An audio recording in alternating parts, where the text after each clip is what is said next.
If you've got a Redmi smartphone, then these 6 tips and tricks will help you to get more out of your phone super easy and in just a few minutes. So let's get started.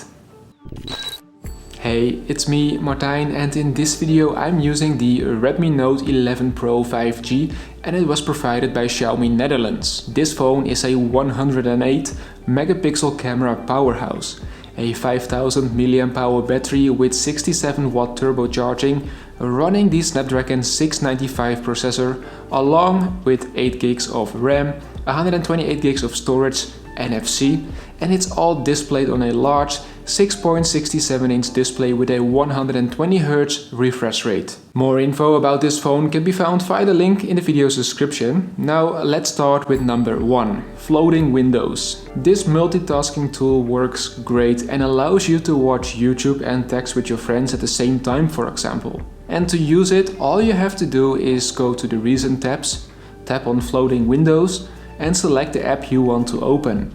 It's even possible to store it away for a moment to get back to it later. Number 2, authorization. The very first thing that I do with a new Xiaomi or Redmi smartphone is to revoke all access to limit the amount that you can get tracked by Xiaomi and its partners. This doesn't affect the usage of your device at all, but you'll get more privacy in return. All you have to do is to go to Settings, scroll down to Password and Security, and from the Authorization and Revoke menu, disable all except for the updater.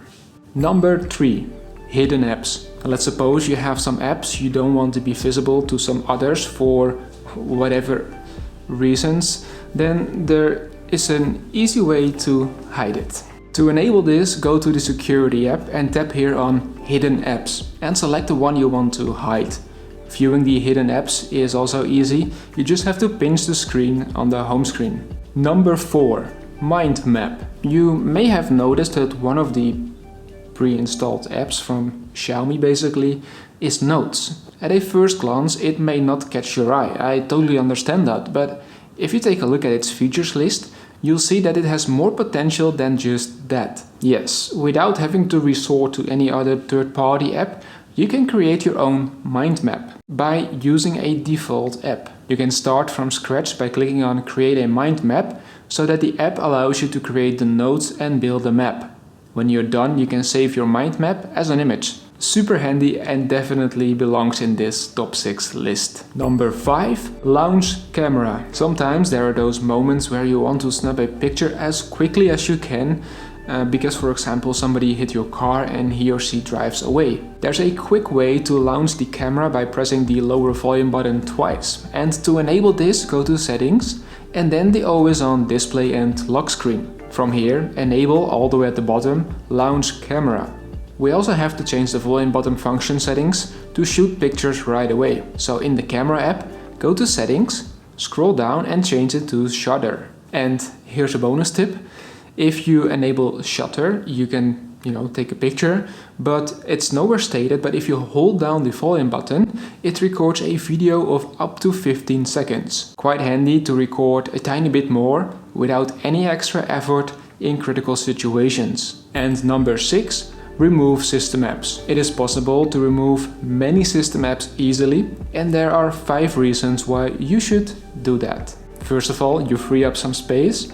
You optimize the battery life, you protect your privacy, you make your phone faster, and overall you get a better user experience. And you go from this to this. All safe, easily and fast to do. If you wish to do so, then tap on the info card here in the top right corner, as that will lead you to my video, my 3-minute video on how to do so. And to come back to number 2, the authorization and revocation topic. If you're interested in privacy, then continue watching this video. That's where I share my 5 tips and tricks for a more privacy-friendly smartphone. Anyways, that's it for today. I hope you enjoyed it, and if you did so, please give it a thumbs up and subscribe in case you haven't already, so that I see you in the next one.